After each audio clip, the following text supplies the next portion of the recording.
അങ്ങനെ full crimp easy ആയിട്ട് ചെയ്യാം.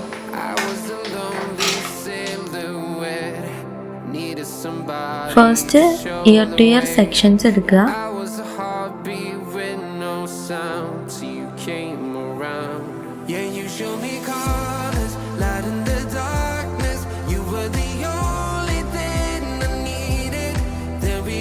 ഇനി ബാക്കിൽ ക്രൗൺ സെക്ഷൻ എടുക്കുക. ക്രൗൺ സെക്ഷൻ എടുക്കുമ്പോൾ ഒരു 1 ഇഞ്ച് ഗ്യാപ്പിൽ എടുക്കാൻ ശ്രദ്ധിക്കുക.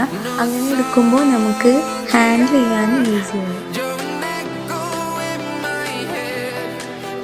ക്രൗൺ സെക്ഷന് നന്നായിട്ട് കോംബ് ചെയ്ത് ക്ലിപ്പ് ചെയ്ത് വെക്കുക.